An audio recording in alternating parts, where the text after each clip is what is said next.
welcome back. I'm sorry about that, guys. My phone rang, and that's what I'm recording with. So let's check it out. It's been, I heated it, and I stuck it in here. It's just a moderate reflex. As you can see, it's not something crazy, but it went from being perfectly straight to definitely bent backwards. I've been holding it here for about a minute and a half, maybe 2 minutes. Just holding it at the end of the bow lightly, you know, trying to keep the same angle. Doing this by hand. I'm not clamping it down or anything.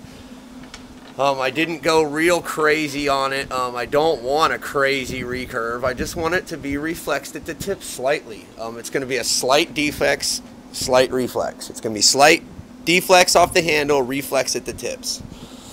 It's naturally going to be deflex, especially when I start stringing it.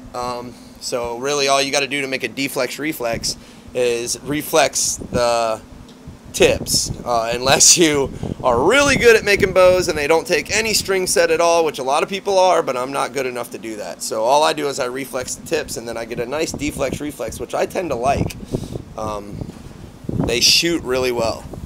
Let me hold this by the handle, and you can see how it's got some deflex on that limb. So anyway, let me feel it here. Hold on. It's still kind of warm. I don't know how long to hold it. I don't want it to be in vain. So you just hold it here for a couple of minutes like this, just to make sure it cools off enough. Osage is some really beautiful wood.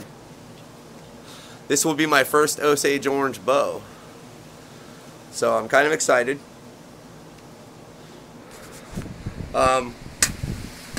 I sort of followed Billy Berger's build along a little bit. I thought his build along was really cool, so I kind of copied his design with the stiff tips and stuff, the bow size and everything. The only thing I really didn't copy to a T is his handle.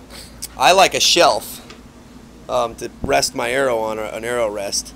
He doesn't. He makes the cutout right here, but it just smooths down back into a handle, and he shoots off his hand. So that's pretty much the difference. Let me feel this one more time. It's pretty lukewarm. It's not hot anymore. I'm going to go ahead and pull it out. I hope I didn't pull it out too early. But let's see. Oh yeah, there's some reflex there. Not a lot, but I didn't really want a lot, so it's enough for what I was wanting. It heated up the polyurethane on the front and made that little mark right there, but it's just through the polyurethane. The back of the bow's still fine, and I've got plenty of polyurethane. So I'm going to go ahead now, and you can see the tip's definitely reflexed compared to that tip. That one's straight. That one's reflexed. And I'm going to heat the other one and do the same thing, and that'll be in the next part.